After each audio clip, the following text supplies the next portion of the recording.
How do you know when you have made it in English? That's what this video is all about. But first, roll the intro.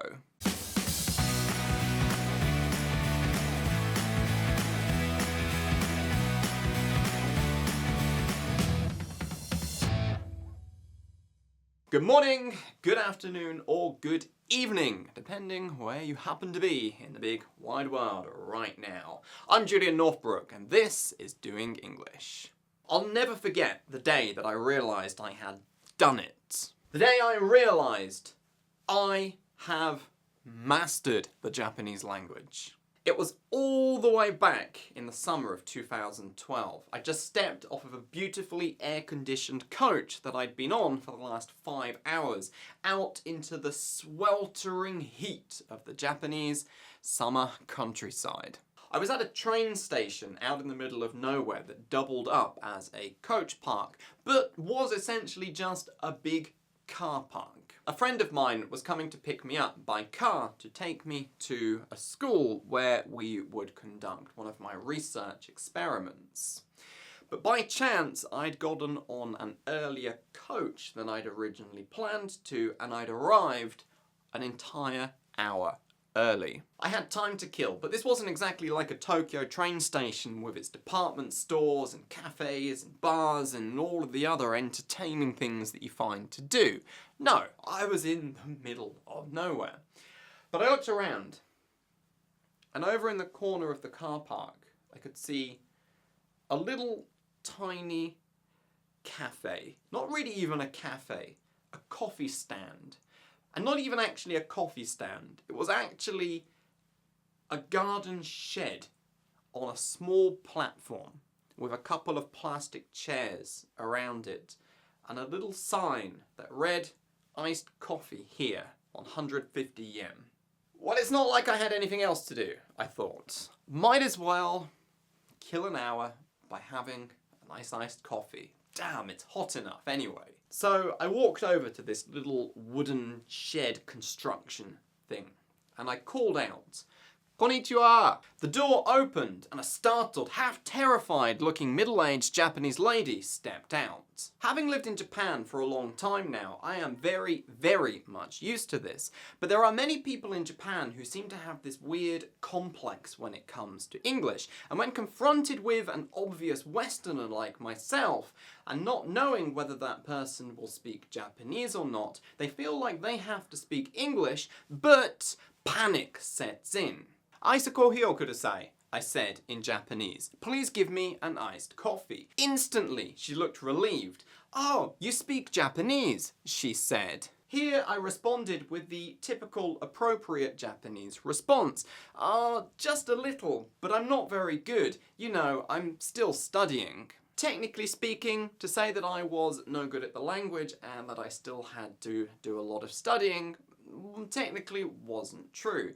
I'd passed the highest level of the Japanese proficiency test, the Nihongo Norok Shiken, the year before. I'd been working as a freelance translator in the evenings for several months, and I was working full-time in a Japanese company, which was pretty much all in Japanese. Why I responded to her compliment in the way that I did is the topic for another video, but she got me my iced coffee, and we both sat down at one of the plastic tables. For a moment, we were silent, but she obviously didn't have many people to talk to in the day, and all of a sudden the floodgates opened. She began to talk and talk and talk. She told me all about the area, about the famous shrine nearby that had been built in 600 BC that I had no idea about. She told me that this was the hometown of Judy Takahashi, one of the members of AKB48, for those of you who are fans of all things Japanese pop culture. She talked and talked and talked. She told me about all kinds of interesting things. We talked about British culture and how it differs from Japanese culture. We talked about this, we talked about that, we talked about all manner of things. And then all of a sudden, my phone began to ring. "Hi, it's me. I'm here. Where are you?" said my friend. Have you ever been so engaged in a conversation, so absorbed in talking to someone, that it's like everything around you disappears? The world slips away, and although time continues to flow, you become blissfully unaware of it, until what felt like a few seconds transpires to have been more than an hour. When I looked at my phone and saw the time, I couldn't believe it. It had been more than an hour. My friend was actually running a little bit late, but it had felt like I'd only just sat down. Saying my goodbyes, I ran across the car park to where my friend was waiting in his beautifully air-conditioned car. "Sorry I'm a little bit late," my friend said. "No worries," I replied. "Actually, I got a slightly earlier coach and I've been here for a while. But don't worry, I had a coffee at that little coffee stand over there." I told him that I'd been chatting to this lady and that she'd told me all about the area. "Oh," he said, "does she speak English then?" This was a friend with whom I'd only ever spoken English, never Japanese, so it was a perfectly logical question for him to ask. But then I realised I actually didn't know. What language had we been speaking? Had we been speaking English or Japanese? Logically, I knew that it had to have been Japanese, but I couldn't remember. I couldn't actually remember what language we'd been speaking, only what we had been speaking about. I'd been so absorbed in the conversation that the fact I'd been speaking and understanding in a second language had not occurred to me at all. I had been completely unconscious of the fact that I was speaking my second language. Or to put it another way, I had completely forgotten that Japanese wasn't my first language. This is when you know you have made it. When you become so absorbed in whatever it is that you are doing that you become totally unconscious of English being your second language. You forget that it isn't your first language. This is when you know you have reached the level of mastery. This is the kind of moment that I want to help you, my friend, to have. And that is exactly what my book, Master English Fast, An Uncommon Guide to Speaking Extraordinary English, will help you to do.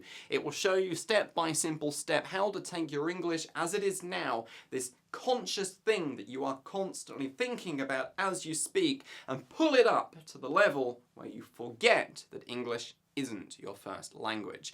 Link in the description or head over to masterenglishfast.com. Forgetting that English isn't your first language doesn't, of course, mean that you are perfect in the language. Reaching the level of mastery simply means you are a master of that language. It does not mean that you have no more to learn. On the contrary, there will never be an end to the English learning process, and for myself too, learning and speaking Japanese.